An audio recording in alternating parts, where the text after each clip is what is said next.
घुघरारी लटिए लटके मुख ऊपर, घुंघरारी लटे लटके मुख ऊपर, कुछ कुंचित केश किलोलन के, नंद लला जो तू होत लली, तो गला कट जात करोड़न के। ये हैं भी इतने सुंदर साहब, क्या अजब चाल अलबेले की, गजलाज रहा चलते चलते, जिसको भी मुड़कर देख लिया, दिल लूट लिया हंसते हंसते। ये कन्हैया तो ऐसे ही है साहब। स्मरण आया है तो सुनाना जरूरी है। दिल्ली जाने का 2 रास्ता है लखनऊ से। उस समय अकबर के 9 रत्नों में से रसखान जी भी एक थे। तो एक बार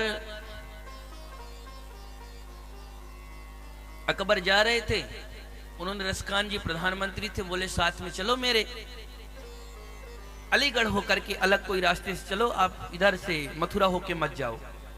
तो रसखान जी ने पूछा जहां अपना उधर से क्यों न जाए? बोले बाकी तो सब ठीक है, वहां पर एक छलिया रहता है जो उसके चक्कर में जाता फिर फंस के निकल नहीं पाता। थोड़ी कट्टर थे रसखान जी। बोले कौन छलिया, जरा हम भी तो देखें एक बार। जिद करके नहीं माने, चले गए।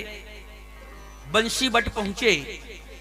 जब बंसी बट में पहुंचे वहां पर एक कथा चल रही थी। एक व्यासपीठ पर कथावाचक जो थे उस समय सुना रहे थे। बरहा पीडम नटवर बपु कर्णयो कर्णिकारम, बिभ्रद वासा कनक कपिसम, वैजयंती चमालाम, रंध्रान वेणोरधर सुधया, पूरयन गोप वृंदई, वृंदारण्यम स्वपद रमणम, प्राविशद गीत कीर्ति। अहो देखो, वृंदारण्यम स्वपद रमणम। आज भगवान ने कितना सुंदर स्वरूप बना के रखा है। कानों में कनेल का फूल पहन करके, कुंडल पहन करके रखा है, गले में कौस्तुभ मणि माला धारण किए हुए हैं, सुंदर श्रृंगार करके ग्वाल बालों चारों तरफ से घेर के रखे हैं। बिना पदत्राण के गोविंद वृंदावन के अरण्य में, वन में भ्रमण कर रहे हैं। इतना भाव से उन्होंने सुनाया कि सब श्रोता तो उठ के चले गए। रसखान जी बैठ करके सुन रहे थे। रसखान जी भी सुन रहे थे। कथा कब विश्राम हुई पता नहीं। भगवान ने, कन्हैया ने ऐसा चमत्कार किया कि बंसी बट में बट के नीचे टेक लगा करके बैठे थे। कथा तो जाने कब की बंद हो गई, पर उनके आंखों के सामने वो झांकी प्रकट हो गई। अपने ग्वाल वालों के साथ कन्हैया वृंदावन में उनके नेत्रों के सामने गौचारण करने लगे। 1 महीना व्यतीत हो गया। ज्यों के त्यों बैठे हैं, आंखों से झरझर अश्रु प्रवाहित हो रही है। अकबर ने पूछा अपने सेवकों से, रसखान जी अभी तक कहां रह गए, आए क्यों नहीं? जाकर के देखो, निश्चित उस काले कलूटे के चक्कर में कहीं ना फंस गए हो। अकबर के सेवक आए। वृंदावन में चारों तरफ घूमते घूमते जब बंसी बट में पहुंचे तो बंसी बट के बट में अपनी ओट लगा करके रसखान जी बैठे हुए हैं। उनकी आंखें खुली हुई है, आंखों से झरझर अश्रु प्रवाहित हो रहा है। अकबर के सेवकों ने कहा, रसखान जी, प्रधानमंत्री जी हो तो बोले। वो तो ज्यों कत्यों आंख खुली है, आंसू बह रहा है। उनके आंखों के सामने तो केवल कन्हैया के गौचारण की झांकी प्रकट है। जब कुछ नहीं बोले तो अकबर के सेवकों ने थोड़ी झटका दिया। झटका देकर के जब जोर से झटका तो फिर उनका ध्यान भंग हुआ। उन्होंने पूछा, भाई आप कौन?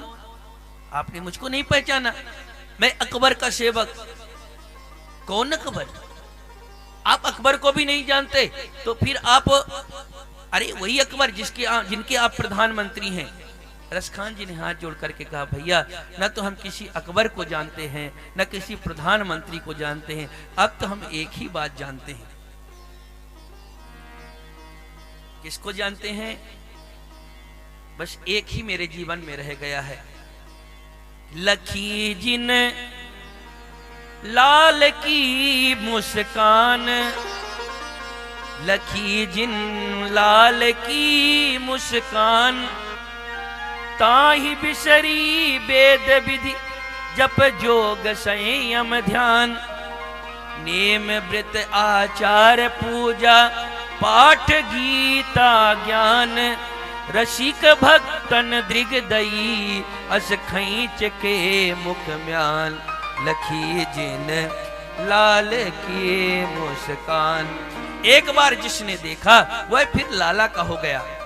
अब तो मैं एक ही बात जानता हूं कि अगर मुझको भगवान की कृपा करें और भगवान कृपा करें और मेरे पास कोई पुण्य हो तो मानुष हो वही रस खान,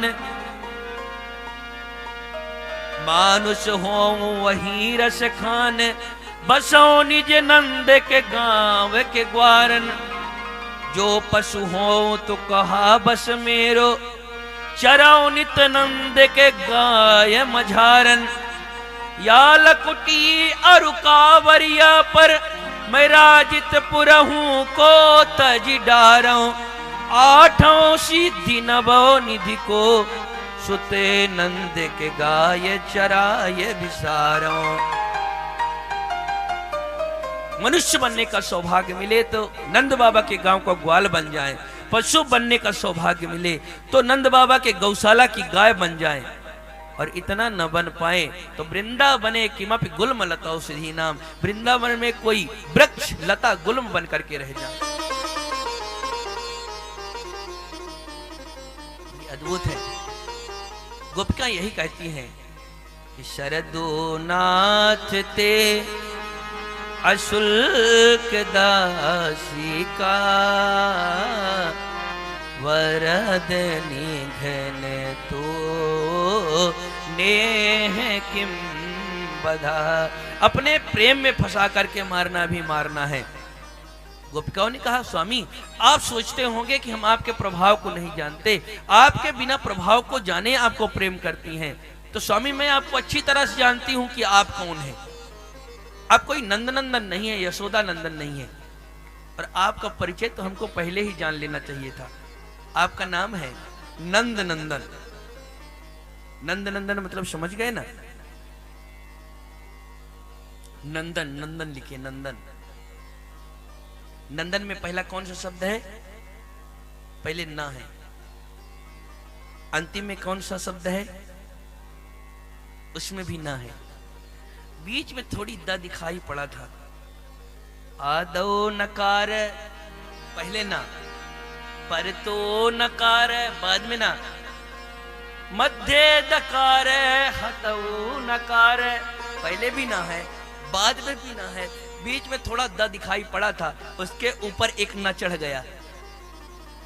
इसलिए का दान शक्ति नंद नंदन से आप पर विश्वास करना, प्रेम करना सबसे बड़ा धोखा था। नखल गोपिका नंदनो भगवान, आप नंद नंदन नहीं हो सकते। नंद बाबा भी दयालु हैं, यशोदा मैया भी दयालु हैं, तो आप जैसा निर्दयी बेटा उनका कैसे हो सकता है? आप तो बिखन सारथी तो विश्वगुप्त है। ब्रह्मा जी के प्रार्थना पर आप प्रकट हुए हैं देवताओं का कार्य करने के लिए। बिखन सारथी तो विश्वगुप्त है, शक उदयवान सातोताम कुले, आप सतत कुल में उत्पन्न हुए हैं। और गोपिकाओं ने तो एक ही इतनी अच्छी बात कह दिया, स्वामी तब कथामृतम ताप्त जीवनम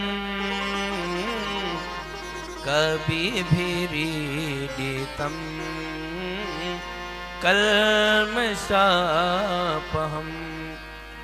श्रवण मंगलम श्रीमदाततम भुवि गृह्णन्ति ते भूरिदा जना। भगवान कौन है? जिसमें 6 गुण विराजमान हो वह भगवान है।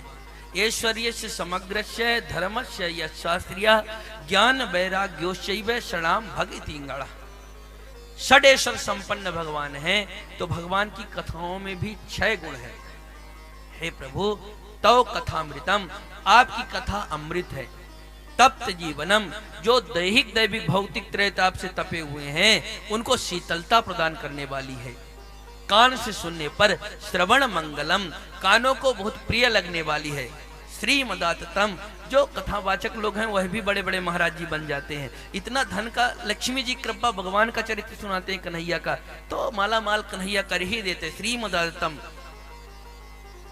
भूवि गृह्णन्ति ते भूरिदा जना। हे स्वामी, दुनिया में बड़े बड़े दाता हैं।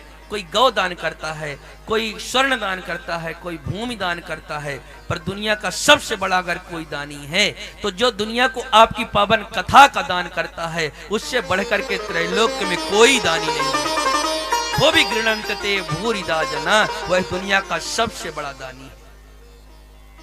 स्वामी, आप नहीं समझ पाओगे। जब आप वन को सुबह जाते हैं, चलत यद बरजय चारयन पशून, गौचारण करने के लिए आप सुबह चले जाते हैं। हम गोपियां सबसे पहले आपका वन गोचारण करते समय, जाते समय आपका दर्शन करती हैं। जब आप वन को चले जाते हैं तो हम सब सखियां आपस में बैठ करके पूरा दिन आपके लीलाओं का, आपके सुंदर चरित्रों का हम लोग स्मरण करती हैं, आपके आने की प्रतीक्षा करती रहती हैं। और हम यह सोच सोच करके सब परेशान होती रहती हैं कि आपके सुकोमल चरण वृंदावन में कंकड़ कीर्ण मार्गों पर कैसे चलते होंगे। यह सोच सोच करके मन में बार बार मुझको तकलीफ होती रहती है, क्षोभ होता रहता है। शाम के समय जब आप लौटते हैं, गौ माता के रज से, उनके खुर से उड़े हुए धूल धूसरित आपकी अलका बलियां धूल धूसरित होती हैं। आप पीतांबर और बलदाऊ भैया नीलांबर डाले जिस समय आते हैं, उस समय अगर हमारी पलकें भी गिरती हैं तो ब्रह्मा जी पर क्रोध आने लगता है। ब्रह्मा ने इन पलकों को बनाया क्यों? अगर नहीं बनाया होता तो बहुत अच्छा होता। हमको ब्रह्मा में उस समय जड़ता और मूर्खता दिखाई पड़ने लगी। जड़ उदीक्षिताम, जड़ के समान दिखाई पड़ने लगते हैं। 19 श्लोकों में अद्भुत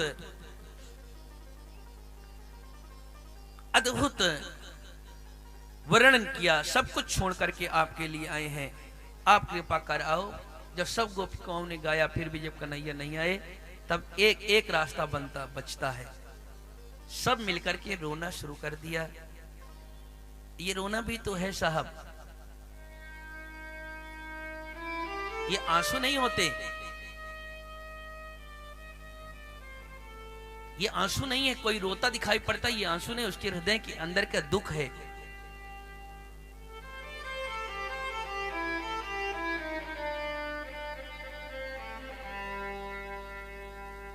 रही मन असुआ नयन ढरी,